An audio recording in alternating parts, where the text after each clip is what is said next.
Many people are concerned that if they stop smoking, they'll substitute their cigarettes with food and end up extremely fat. I'm Dr. Arthur Weaver, a cancer surgeon, and today I'm going to give you the principles on how to stop smoking without looking like a beach ball with arms. Don't miss this program.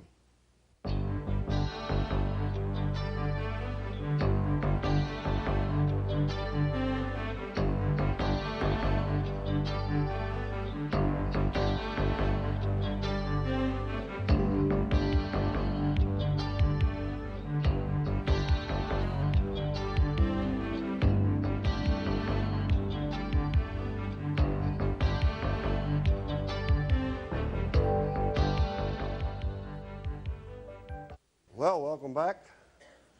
Good to see you. I see a twinkle returning in a few people's eyes. I've always said, drop me into any one of my stop smoking clinics and I'll tell you which night it is and I won't have to ask you. Because, you know, you come that first night and everybody has that look on their face, well, I wonder where the hook is this going to work? I don't know. You know what I mean? They have that skeptical look. Second night, you look like somebody grabbed you by the left leg and pulled you through a knothole backwards.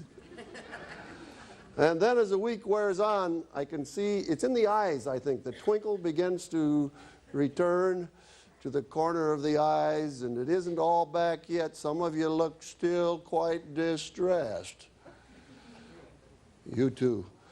But you're all gonna, you just watch now. You watch the eyes with me. Will you do that? Tomorrow night? Oh, yeah. Friday night, the twinkle will be back. Isn't that going to be good? We can just watch for that. Well, just in case you think it only happens on films, I have some guests who volunteered to come and talk to you tonight. So why don't we have our friends come up here? Why don't we put you on this side, and you can stay on this side, and, oh, no, stay right here. That's good. We'll go with ladies first. How's that? Well, would you care to give us your name? Gene Purdy. Hey. Too loud. No, it's not too loud. All right. And Gene, what happened to you? I had done what he had described to you at the beginning of the program. You had your voice box removed. Right. How long ago was that? 6.5 years ago. So you think probably you got a cure out of that? I certainly hope so. Yeah. When you were smoking, laryngectomy never crossed your mind, I presume. Never heard of the word before. I was the first one I knew. There was a laryngectomy. I've met many more since then. What advice do you have for these folks here? For heaven's sake, you've got a choice. Please stop smoking. Would you believe that there's fair numbers of my patients who I take out their voice box and then they smoke through the hole in their neck where they breathe? Now, just a minute. Is it smarter to quit before you have the trouble or afterwards? What would you advise them to quit, before or after? Right now. You think it's a good time? What do you think about these people? They're a pretty good-looking group, huh? They sure are. Oh, what can you do to encourage them here? Give them a real word. I can really scare you. I'm the, my son would say I can gross you out. I'm the third one in my family with cancer. All smoking-related cancers. My dad died at the age of 61 with cancer of the bladder. We now know that was smoking-related. I was the second one after 25 years of smoking to develop laryngeal cancer, and when I was diagnosed, I had 5% chance survival. So they really shot the works. I had surgery, which involved right and left neck dissection, and across the middle, they almost removed my head. After that, they did radiation, and after that, chemotherapy. And I was one of the lucky ones. I'm still here. 2 years later, my mother was diagnosed with lung cancer, and she looked much worse than the lady you saw on film. It's nothing worse than seeing someone you love die, that kind of a death. So you think these people are doing the right thing? I certainly do. Shall we give her a hand for coming?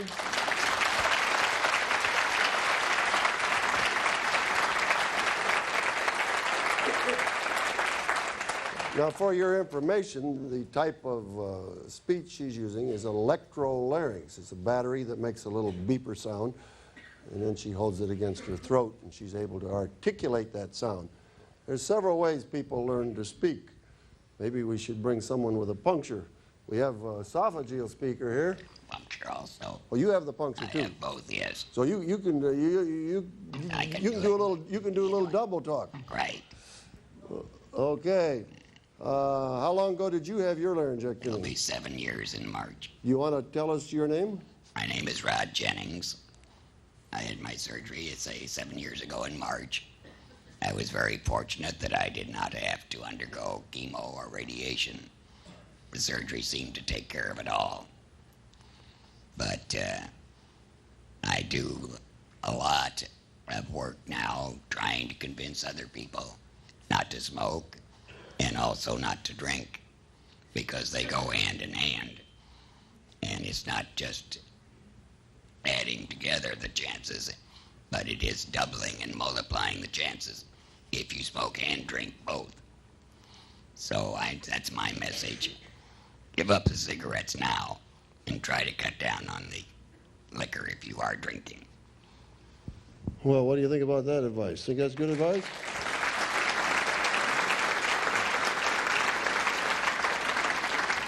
Now, you might be interested how he talks.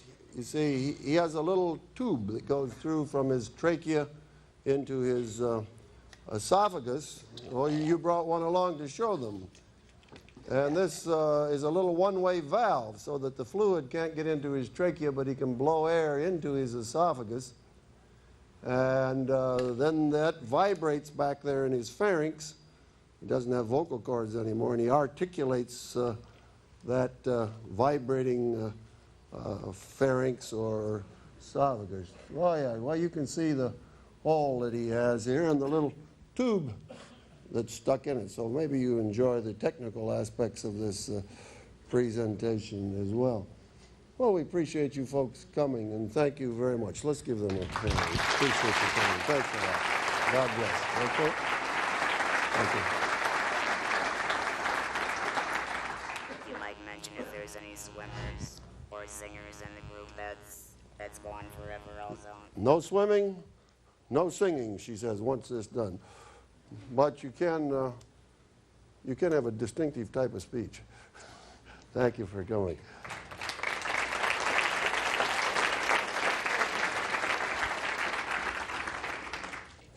All right, well, let's talk to some of our group here and see how they're feeling. Why don't we start with the lady in the middle? Come right on up. These people have been picked at random from our group and have volunteered to come up. We're tickled to have you here. I'm glad to be here. What's your first name? Diane. Diane, how much are you used to smoking a while back? About 1.5 packs Pack a and a day. half a day. What made you decide that now was an appropriate time to quit? Well, I'm getting a little older, and I guess I'm deciding I'm not going to live forever. I'd like to be healthy. So you And it's time. largely a health motive that has you. Any of your family encouraging you to do this, or do you have smokers in the family? My 2 kids are encouraging me, and my husband's still smoking. I saw some youngsters here with you. Yes. Um, My daughter. She thinks Mama ought to quit. Oh, yes.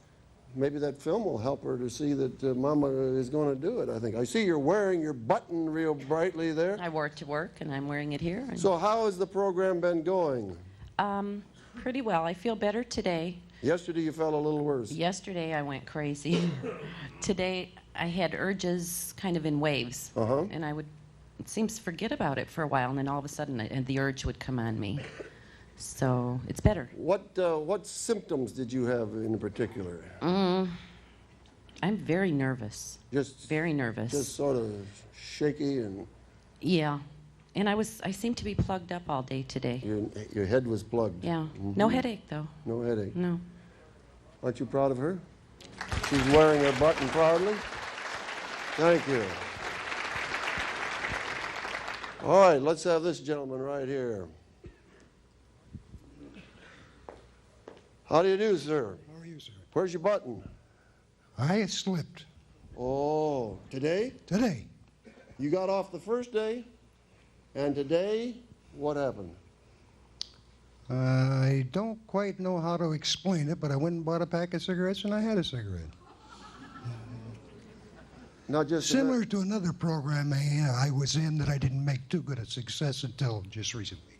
So now just, oh yeah, we won't ask you what that program was. Oh, it's AA. I'm very proud of it. AA, and you got off that finally, but you had to learn the hard way. The very hard way. Uh-huh.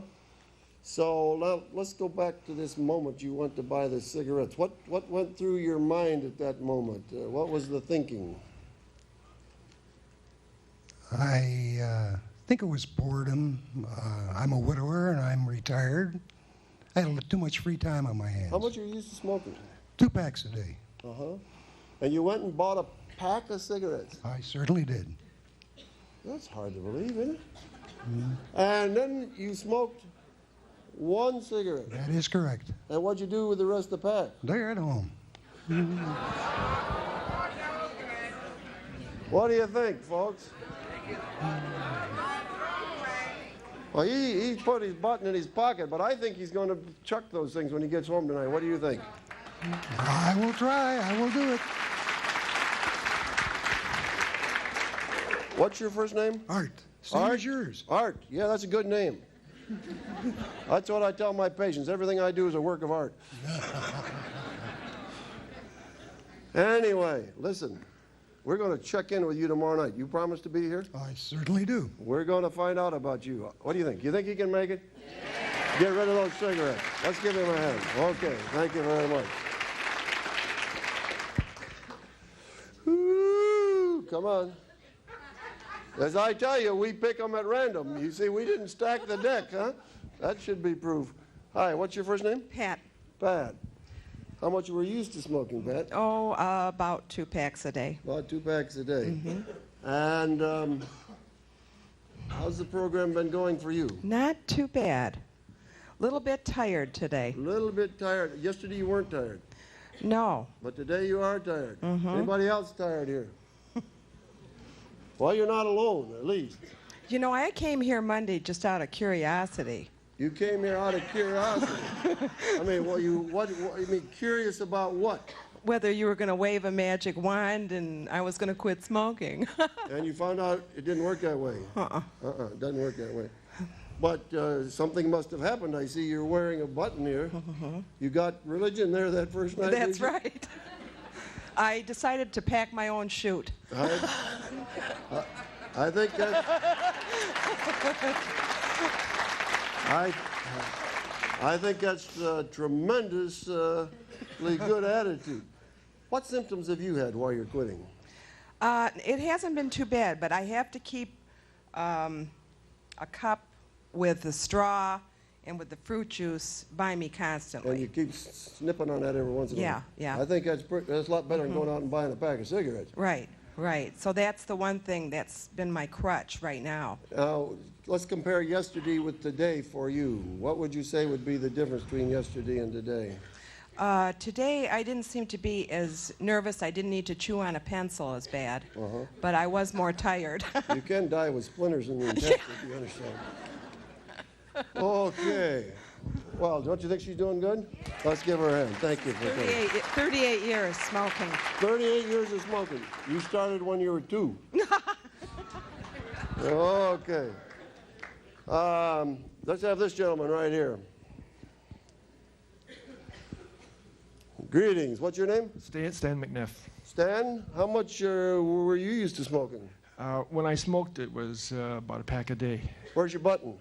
Well, I didn't take a button this time. I took your course 23 years ago, and it worked. And I'm here tonight to support my son, to help him. Oh, you're not a smoker. No, I'm not. But you took it 23 years ago.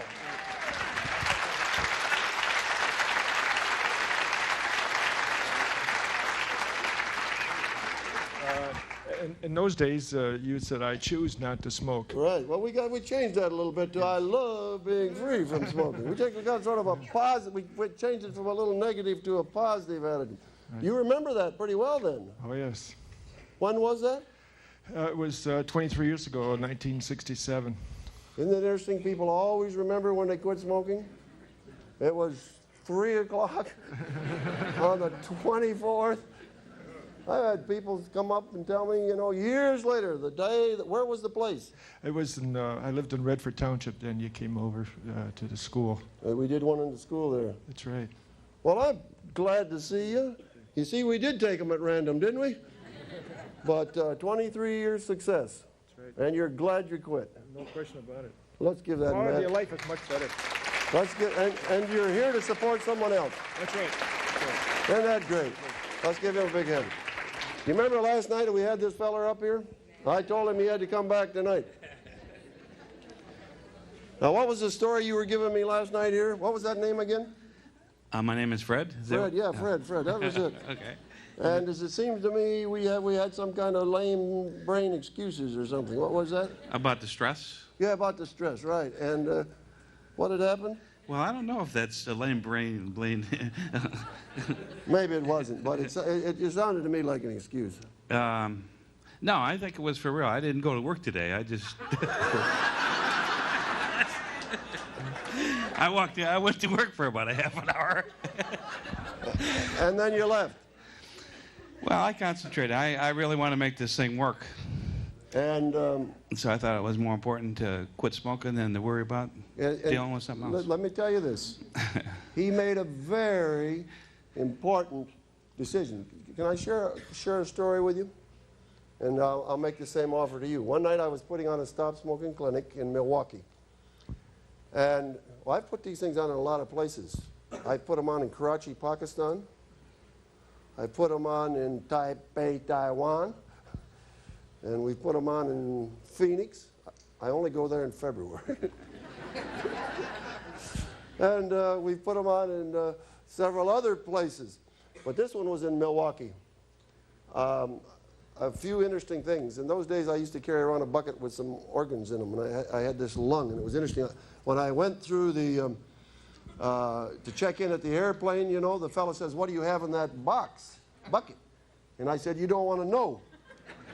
He says, "But I have to check it." I said, "Okay, take a look." He says, "What's that?" I said, "That's the people parts that I have removed, cancerous parts." And he said, "Really?" And he took his cigarettes, he gave them to me. He said, "Go ahead, here's my cigarettes." That was a short stop smoking program. But anyhow, I got in Milwaukee, and it was on the second night, I believe. Second night, just before the program started, the phone rang in the back of the auditorium. And I was the only one there, basically. So I picked up the phone and I said, "Hello." And the fellow said, "Is Dr. Weaver there?" I said, "Speaking." "Oh, good." He said, "I'm a journalist for the Milwaukee whatever, Milwaukee newspaper of some sort." He says, "I have a daily byline. I smoke 4 packs of cigarettes a day. I've sat in front of my typewriter for 3 hours. Nothing will come." He says, "I'm going to get fired." I say, "No, you won't get fired. Come to the clinic. I'll write you a sick leave." He says, "How can you do that?" I said, "You are sick, aren't you?" "Yeah." I said, "If you had diarrhea, what would you do?" "You'd stay home." This is worse than diarrhea. You can't even function.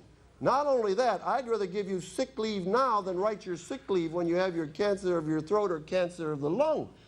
I said, "You come to the clinic, I'll write you the excuse, and we'll get you off that habit." He came to the clinic. About 4 months later, I received a letter from him. It said, "Dear doctor, I just wanted you to know that that night was my watershed." He said, "I was either going back to smoking or coming to the clinic. I decided to come to the clinic. I haven't smoked since the clinic. I'm off 4 packs a day, and I want you to know how happy I am for the advice you gave me. I didn't give it to you, but you took the right, you made the right decision." Yeah. And what happened today? Well, I made it for the 24 hours. Since about 4 o'clock yesterday. And you didn't smoke. Right.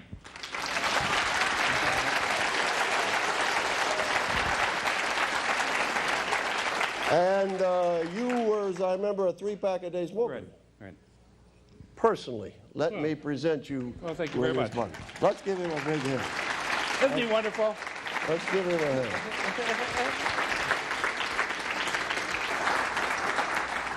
All right, now, I know that there's 1,001 questions out there you've been wanting to ask about the smoking habit, health in general, things you've seen in the films, otherwise, and I want to take some time right now to clear the air. So who's the first one with a question? Here's the one question right up here. Stand right up.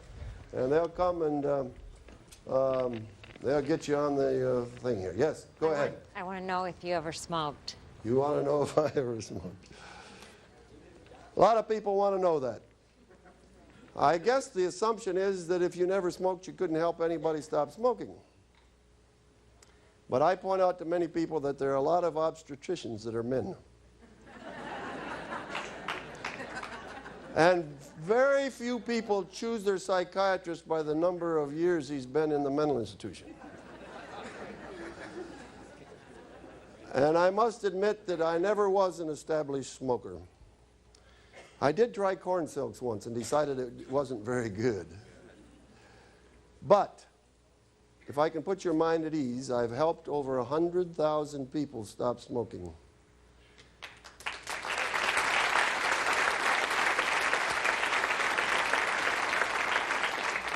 And I know this habit better than you know it, even though you're a smoker, because I know every trick that this habit can play on you. And we're going to talk about a lot of those tomorrow night. Do not, under any circumstances, miss tomorrow night's lecture, because the lecture is entitled How to Keep On Keeping Off. Because you're finding it's difficult to quit, right? In some ways, it's even more difficult to stay quit. Not that it's difficult, but it's tricky, because this tobacco habit will play tricks on you. I know what those tricks are, and I'll share them with you tomorrow. So you be sure and be here, okay? Not only that, but tomorrow night I'm going to share with you my own film that I made about smoking. I hope you'll enjoy it.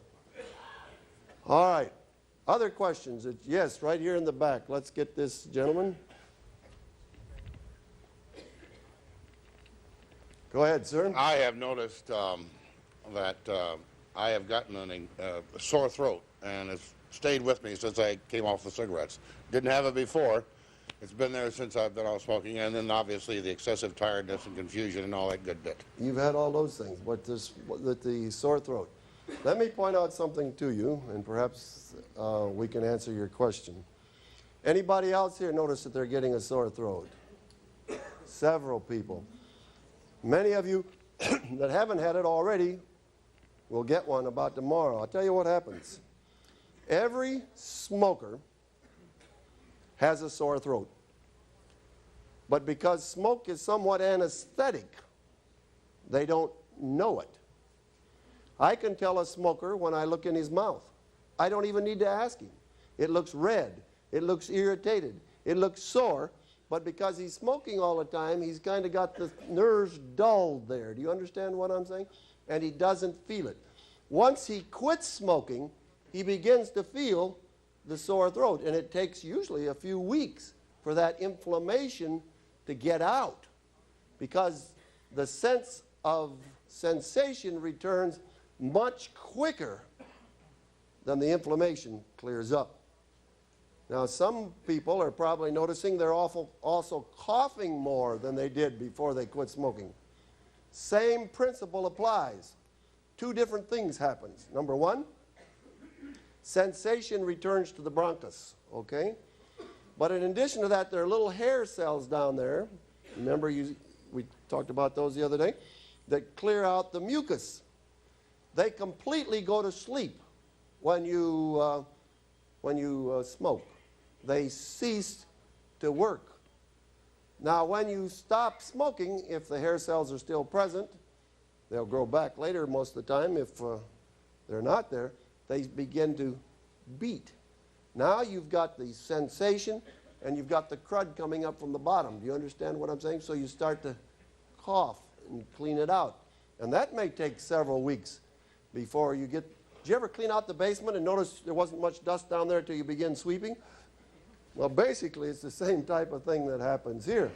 You're starting to clear out the mess. The other sensation that will be returning for most of you about tomorrow is your sense of smell. Many of you will discover by tomorrow that you drove here in a stinky, stinky car. And you didn't know that all of this time. Not only that, you'll find your whole wardrobe stinks. It's amazing how pervasive that tobacco smoke is. And when your sense of smell returns, you'll be able to pick a smoker out a mile away. Just let them walk by, and you can tell it. But the smoker doesn't know that because they don't think it smells. My wife and I bought a house several years ago, and the people that lived in it smoked heavily. 18 months later, if we'd go away and close that thing up on the weekend, we'd come back, it would smell like an ashtray. And the first thing we'd come in the house, we'd open all the windows and clear the place out. That stuff gets in the carpets, it gets in the woodwork, it gets in the walls, and it takes a long time to get it out. So that's some of the sensations that's coming back. All right, other questions that have been troubling you. Here's a question right down here. We'll get yours over here too. Go ahead. Hi, I'd just like to know how long it takes before the nervousness that you don't get from smoking comes back when you're not. How soon when do you get comfortable? She's not having any trouble, is she? When do you get comfortable not smoking as well as you do having a cigarette and a coffee smoking when at do you the become table? comfortable? Is that the question? Yeah. All right, the worst of the symptoms goes in 3 days, all right? Now, I'm not saying that you'll be completely comfortable, but what I'm saying is no one ever told me that the 4th day was the worst. It's a little bit like climbing a mountain. Did you ever do that? You know, there's some ups and some downs, but it's all up until you get up there on the top, and then you look out, and what do you see? Every direction looks down. And that's where you're going to be come about 4th day here, you see. Woo, look at that. Things are looking up. But then you start down, and there are still a few ups. You know what I'm saying? As you go down the hill, and it's going to be that way. There'll be some times when you think, oh, man, I thought I was over this, but it looks like I still got it. But basically, after 4 days, it's downhill. From the physiologic point of view. Now, the psychological associations take much longer to change. And tomorrow night, we're going to get into that in some depth. Because usually it's the psychological things that take people back to smoking, and it's the physiological things that keep them from getting off from smoking. We had a question right back here. Stand right up there and we'll take your question. I've noticed in the last 2 or 3 days that I get really cold. And I've been a heavy smoker for many years. All right. And I just got my button.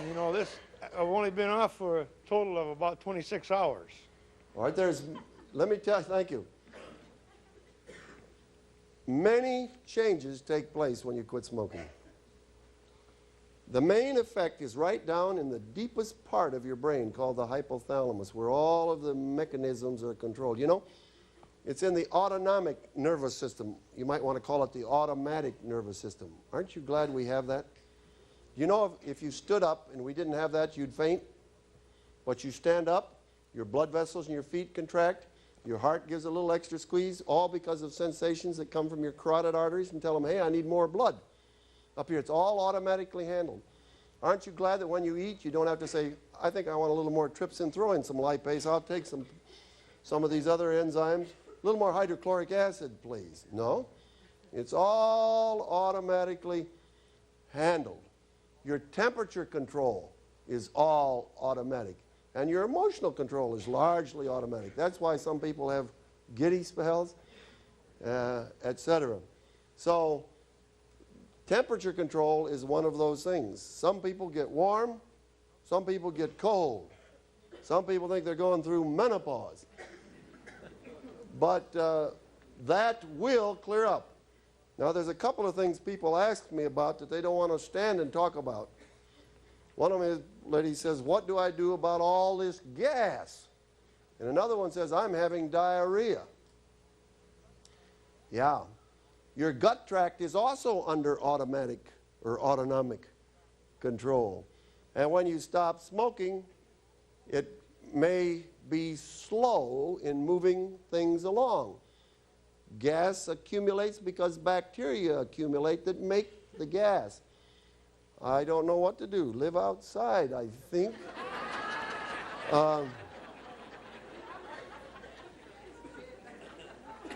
Or maybe you can do like my little 4-year-old granddaughter said to me, Grandpa, I feel flatulence. And that really, her father's a doctor, you understand. But that will clear up in short order, although some people will have loose stools and some people will be constipated for some significant period of time. But it will adjust and it will return to normal. And there are some things you can do if you tend to have loose stools. Drink a lot of water to make up for the fluid you lose, and now that you can put some milk and something like that, you can try some boiled milk or something like that. That will help to steady it up. If you're constipated, then put a lot of bulk in there, and that will help it to move on. But all of these things will come back to normal. All right, here's a question right here. Yeah, I've been smoking for about 15 years. I need to know, how long does it take for your lungs to try to reverse the damage that has been done, and how long does it take for your lungs to get back to the way they were before you started smoking? Okay, that's good. Just have a seat, because that almost gives me a lecture right there. People ask, now that I've stopped smoking, what are my chances, you see? Well, there's several things. Let's talk about what your main immediate advantage is, and that has to do with your heart. You see, the smoker carries about 15% of his oxygen-carrying capacity around as carbon monoxide. Doesn't carry any oxygen. You've heard about carbon monoxide. That's toxin. So he's got a lot of blood circulating without oxygen. It's just got carbon monoxide. Heart is working to get the oxygen out there, but it's pushing around dead weight. Do you understand what I'm saying? In addition to that, nicotine works on the little blood vessels in the legs and the fingers. I once did some tests on a patient at I wasn't a patient, it was actually an employee at the hospital, where we would measure the blood flow to the fingers, because I was interested in how much constriction one got from smoking one cigarette. The blood flow in his fingers reduced 50% with one cigarette. So what you have here is a heart pushing around a lot of non-oxygen. The blood vessels are constricted, making it difficult to get the blood out to the tissues. So what is the heart doing? And the blood pressure is up, and it's under a load trying to get the blood out to oxygenate the tissues. Now that you've stopped smoking, you see, within a day or two, you're carrying full load of oxygen. The peripheral vessels are relaxed. And what does your heart do? Instead of going, it says, this is fun. Love-dub, love-dub, love-dub, love-dub. Because you see, your heart rate has dropped about 10 beats a minute. Your blood pressure's dropped about 10 points, and your heart is loafing along and smiling. And you have immediately reduced your risk of dying a heart attack significantly, like adding 5 years to your life just like that. Isn't that good? And you've got that right now. Now that's the good news. Now some of the other things take longer. Let me just bring this out here, because we're going to need it a little bit later anyway.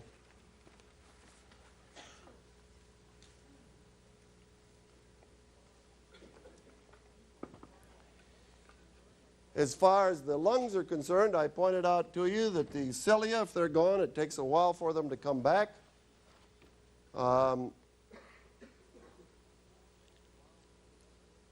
Takes a while for the inflammation to get out. If you have emphysema and you've actually broken the alveoli, they're non-repairable, but some of the chronic bronchitis that's associated with it may clear up, and certainly you got more oxygen carrying capacity because you got rid of the carbon monoxide, so there's gain there. Lung cancer is interesting because people say, well, it takes 10 or 15 years before you come the same as a non-smoker, and that seems a little discouraging, but let me show you how this works. Let's say this is our risk of the smoker here. This is the risk of our smoker. It's up here. Here's the risk of the non-smoker down here. And these are the years out here. 1, 2, 3, 4, 5, 6, 7, 8, 9, 10, 11, 12, something like that. What happens is that within a year to 2, you'll drop this risk nearly half. And then there is a long, slow tail. Do you understand what I'm saying? So that after 4 or 5 years, you've got rid of about 80% of the risk, but it's not quite the same yet as a non-smoker. But within a year or 2, your risk of cancer drops significantly. And it takes a few years before it's the same basically as a non-smoker. Some people say 10 years, some say 15 years. But that's because this tail is pretty flat and somewhat long. All right, other questions? Yes, here's a question right over here. I want to know how you feel about using Nicorette gum. I started using that today. Doctor gave it to me a month or so ago. Okay, there may be a place for Nicorette gum. I don't recommend it. What it does, it keeps the nicotine habit alive. We would like to get you off. As far as your heart is concerned, which is your greatest risk, it continues that risk. There may be a place for it in the individual who can't quit smoking and has emphysema or chronic bronchitis or is a risk for cancer or something, but we suggest that you won't need it. Okay? Question here. I know over the last several years that I've smoked, my voice has lowered a few octaves, and I wondered exactly what causes that, and will that stay the same? All right, she says her voice has dropped in the last several years. She wonders that can be a cause of smoking because of the swelling or edema that your vocal cords have. There may be some scarring on it that thickens it so that it vibrates a little slower. How much of that will change is a little hard to say. Depends on what the real cause of the deepening of the voice is. But it may well improve some. I wouldn't guarantee it'll be the same. Question way in the back here. Let's see if we can get this lady's question. I've got 2 or 3 questions people have asked me. First of all, I would like to know, for those of us that are non-smokers, how bad is secondhand smoke and what damage will it do to us? Also, you're a non-smoker. That's right. You're here supporting someone. That's right. All right. Also, go ahead, ask your other questions. Also, what can the group do next week for moral support, and what can those with sore throats take? Those were the other questions. All right, let's take the first question first. Yes, there is an increased risk for a smoker, a non-smoker who lives with a smoking spouse or works in a smoking environment. It's not of the same quality as smoking, however. Probably in the neighborhood of 2 to 3 times the risk of not being totally in a non-smoking environment, whereas the smoker has about 25 times the risk of the non-smoker. So there is some increased risk there. If you work in a smoking environment and you have a smoking spouse, it's worse than if you, say, work in a smoking environment and you have a non-smoking at home, or you have a smoking spouse and you work in a non-smoking environment. Because for the non-smoker, it gives him a chance to clean out the tires and the crud, you see. Question, what can we do next week? We're going to have several suggestions for you tomorrow and on the final days of what you can do to keep off, support systems, and other such things as that. Sore throat, I guess you can suck on a lozenge or something of that. It will go away, doesn't need antibiotics. It's due to the inflammation, and time will be the cure for that problem. All right? Let's take this gentleman's question right here. I'd like to know what it'll do for my cholesterol. All right, his question is, what will stopping smoking do for his cholesterol? Smoking does kick up the cholesterol a bit, as a general rule. should drop it a bit. But mainly diet is the way to take care of cholesterol, diet and exercise. And if you're interested in that, you probably better get a hold of one of our cooking programs. We have those, and we'll give you a chance to sign up for those. But diet is the best thing, but smoking will improve it. But it gives you a lot of other benefits as far as heart disease is concerned. You see, one of the things that cigarettes do, it makes your platelets sticky. Now, platelets are what starts blood clots. If you have a narrowed artery and then the platelets are sticky, they'll make a clot there much sooner. That's why some people give people aspirin, so that the clots won't form so quickly, because they make the platelets less sticky. But the smoker, when he quits smoking, his platelets become less sticky without the aspirin, and his risk goes down significantly for the other things I've mentioned. There was a lady right over here somewhere, right here. Can we get her question? I don't know if it's a coincidence or not, but I developed sinus. Could that be related to that? And if so, should I take antibiotics or should I wait it out a couple more days? Her question is, she seems to have a sinus infection. Is it related? It could be, and it may not be. It could be because, you see, again, you have the inflammation without the vasoconstriction that you get with the cigarettes. But it also could be just simultaneously you happen to get a sinusitis. So I think that's one we'll leave up for your doctor. If you want something over the counter to try, you can try some Sudafed. You can buy that over the counter. Take a couple of those tablets 3 or 4 times a day. That's free medicine for you. See if it works. But if your symptoms persist, call your doctor. Sound like something you might hear on television, right? There's a question way in the back here. You're going to have to stand up so I can see you. All right, why don't you come out in the light? Otherwise, we'll miss you completely. All right. I just wondered when I'm going to wake up again in the morning and feel without coffee. I mean, I wake up at 6 every day, and I'm okay till 8, and then I fall back asleep till 11. And it's okay because I'm not working this week, but I have to go back Saturday, and I work 12-hour shifts, and I cannot be on alert in my job. I have to be, I'm a nurse, so I can't screw up. All right. We don't want any nurses screwing up, that's for sure. All right. Let's answer her question, and let's take a little poll here. I'll tell you ahead of time. I want to know who's sleeping. I want to know who can't sleep. And I'll tell you right ahead, there's about 10% have trouble sleeping, and about 80% are sleepy. Let's see if I'm right. How many of you here say you're really sleepy? Let me see your hands. How many here say that you're staying awake nights when you should be sleeping? Pretty close, huh? 10%? All right, now, let me say this. For those of you who are really sleepy, what's really happened to you is that you've got your credit card. Well, let me explain that to you. I told you I took a trip to Taiwan to see my grandson.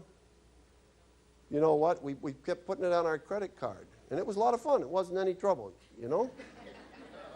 And then we got home, and they sent us the bill, and I looked at it, and I said, wow! Did we spend all that money on this trip? Got the credit card. Now, you see, by using your caffeine, you have been borrowing from your life reserves. Are you listening? And now I took away the credit card or sent you the bill, and you say, wow, I didn't know I was this tired. You need that sleep, my dear. You have it coming. Don't let anybody deprive you of it, and in 2 or 3 days, you'll be awake. Because you will have paid back what you owed the system, and you won't even need the caffeine to wake up. You'll be awake and alert and alive on your own. Won't that be good? I think that'll be fun. Now, some of you that are having trouble sleeping, that may take a little longer. That has to do with that hypothalamus again. But it will straighten around. I remember a fellow at the VA hospital where I work came to one of my clinics. He told me that he only slept about 3 hours a night for the first 2 months. He said, the funniest part of it is I'm not tired. I said, I wish I could get on a program like that.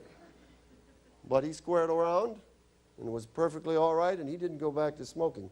So remember this, your body will go back to feeling normal and better than normal once you quit smoking. So your rest, as soon as you've paid it back, you'll be alert and alive and ready to go. And if you have trouble waking up in the morning, were you here last night? I explained that to you. Anybody try that cold shower? There's a few hardy souls here. I ought to ask you. We ought to ask you about it, but it worked. All right, here's a question over here. I'd like to know, first of all, about the ringing in the ears, okay? Second of all, I'd like to know if we're going to get a chance to meet your wonderful wife that you've been promising us for the last 2 days. See if somebody can get my wife to come in. She probably won't, but try. And thirdly, irritability, is it mostly the chemical change, the physical change, or is it mostly psychological, or is it a combination of both? Well, the irritability is largely physical, and it's due to the withdrawal process. Now, I'm forgetting some of the questions here. Ringing in the ears. That's not a common one, but I'm not surprised at anything caused by this because of the fact everything is balanced, blood vessels, and the ringing in the ears is usually a vascular phenomenon. And I would suggest that'll probably take care of itself. All right, we had one. We'll take this gentleman's question right here. Is it true that the highest cases of impotency is caused by smoking? Or that the majority of it is caused by smoking? Certainly, his question is impotency. That's probably some of the good news. I figured we'd get around to it sooner or later. The commonest causes of impotency are two, I guess, vascular. One vascular, and the other one is psychological. Now, psychological probably won't be affected, but vascular will be affected, and there's no question that one's active sex life will last much longer if they don't smoke than if they do. And I believe God invented sex, and he has some parameters that it should be conducted under, but that's good news. All right? Yes, we'll take this question here. I'm having quite a problem with concentration. You mentioned it yesterday. We did talk about it, but today it just seemed like everything that I was doing, just like in a daze, like it took longer to do than what I wanted to have done. 3 days and you'll be okay. Fourth, it's for sure. You'll be back on the job. Would that also be related with possibly not enough sleep or being tired? Would that? I think it's related to the whole withdrawal process. Okay. Well, we kind of cleared the air with questions, didn't we? Now I'm going to take just a minute or two to share. We'll probably have some more time for questions before we get done, but I wanted to share that with you. I should also tell you that that wife of mine is an excellent vegetarian cook, and she puts on cooking classes sometimes, and if you want to see my vitality, you know that I eat pretty well. Okay. As long as we're on the topic, one of the reasons why I believe our classes do as well as they do is because we try to tackle the whole person, you know? There's a lot of people that would like you to take the cigarette and pull it out of their lives and leave the rest of the life undisturbed. Their same basically psychological attitudes, their same social attitudes, their same spiritual attitudes, their same physical habits that they've always had. And if you do that, what you end up with is a big hole. Now, we try to get you to rearrange several aspects to where you have a good, solid self. Do you understand what I'm talking about? You got a good social side, you got a good spiritual side, you got a good physical side. You're doing everything right for yourself, and if you do that, you may find that when you stop smoking, you start a chain of events that you'll be happy with the rest of your life. Seriously, I've seen it happen to many friends of mine. In fact, you see these people back here helping me? Those are people who've been to programs before, and they want to come help you. And they tell me, oh, just look at those people. They're feeling better tonight, and they're right in there pitching for you. Isn't that good? Now, what I know is that if you're feeling good about yourself, and if you're feeling well, you're not likely to go back to smoking. And that's what's so important. I believe, and I have said, and it's almost true, there are no ornery people. They're just people that feel badly and act badly because they feel badly. Did you ever notice that there are days when people can dump all over you and it doesn't seem to make any difference? And there are other days when somebody says something and you're up on a huff right off? What makes a difference? What makes a difference is how you're feeling about yourself as a person and how you're feeling physically.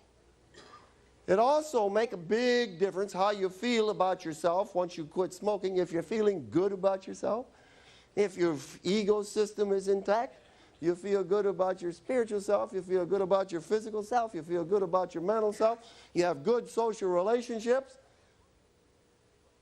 Why you wouldn't want to mess yourself up, would you? Now, one of the things, I'm going to start meddling a little bit here, to start thinking about is what you eat. And maybe I can illustrate it this way. Most of the foods that we take in, that make a difference whether they're protein, fat, or carbohydrate, if we're going to turn those into energy, somehow we've got to get them started as blood glucose. Everything works to turn stuff into glucose. And glucose is the energy food, that's the blood sugar she was telling us about, that runs around in your veins. And that combines with oxygen, it's much more complicated than this, but we'll make it a simple formula, to produce energy.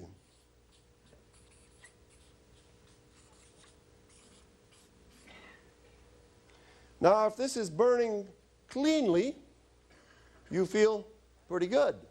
This is actually accelerated by some B vitamins, largely B1. Now, I should tell you, because time is short, that most of our energy foods that many of us are getting come from refined foods rather than wholesome whole foods. And we get a lot of sugar. There's sugar in most everything that's manufactured. And they're out to fool you, I should tell you that. They'll put 3 or 4 sugars in there so they don't have to put sugar at the top of the list. They want it to taste like everything you're used to tasting, but they want you to think it's wholesome. And there's all kinds of falseness in advertising. And if we have time, we may talk about some of that when we're talking about weight control. But how much vitamin B1 is there in sugar? None. A lot of our energy comes from fats, refined fats. How much vitamin B1 is there in fats? None. Now, if I go to the operating room after I've done a big case, and I find the patient pulling out all the tubes and the intravenous fluids and stuff we put in, the first thing I don't even need to tell the nurse. The nurse will say, well, I think we better give this man some oxygen. So they'll put an oxygen mask on him. If he doesn't quiet down, they may put him back on the respirator. We'll draw some blood gases. Because he's oxygen deficient, he's burning sooty, okay? And his brain is not getting nice, clean burn, and so he's irritable and irascible and upset. Now, see what happens. If we don't get enough B1, when we burn our glucose, we're likely to be irascible, irritable, and upset. And if you're irascible, irritable, and upset, what is the next thing you want? You want a cigarette.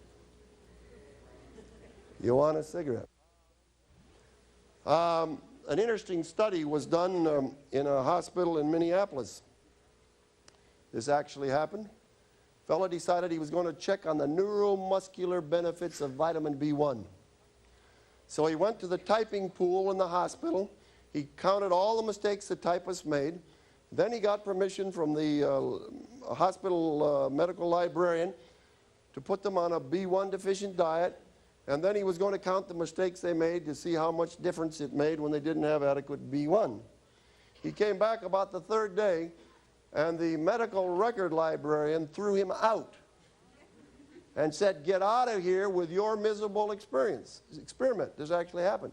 She wouldn't even let him in there to count the mistakes. She said there was so much hassling and irritable and fighting going on in the typing pool that nothing was getting typed. B1. Did you ever stop to think that when you yell at the kids in the morning, it may be that they didn't have a decent breakfast and you didn't have a decent breakfast? You know our big sources of vitamin B1? Whole grains. Whole grains. The bran, the alloril, all of that around the outside of the wheat. Oats is one of your best sources of vitamin B1. It's sort of interesting that Samuel Johnson, when he wrote his dictionary of the English language, several, back around the turn of the century, he came to the definition of oats. And this is what he actually wrote in his dictionary. Oats, a cereal grain that in England we feed the horses, but the Scotchmen eat it. And, he had that little ziggy for the Scotchman. But it's interesting what the Scotchman wrote back to him. He said, look what beautiful horses you have in England and what beautiful men we have in Scotland. So I want you to start thinking about what you have for breakfast. Start with a good whole grain. There's nothing better than oatmeal. If you go across the bridge into Canada, they make a great cereal up there called Red River cereal. So I see some people nodding their head. They know that cereal. Cook that up, put a little fruit in it, little raisins, eat a little applesauce. Woo-hoo! I mean, you're going to get the vitamins, and you're going to be alert, and you're going to be alive. That's the only thing, really, my wife lets me make. Sunday morning, I make the oatmeal. Oh, I do a good job. I mean, I know how to cook the water and everything. But that's good food. When you eat that whole grain, when you eat the food like the Lord put it in the vine and in the plant, you've got real food. Yeah, get your B1 vitamin from your whole grains. Don't go off to the store and buy it because you're missing all the other stuff. You know what I'm saying?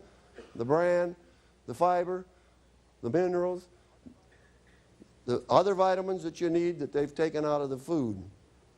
Well, look at the time.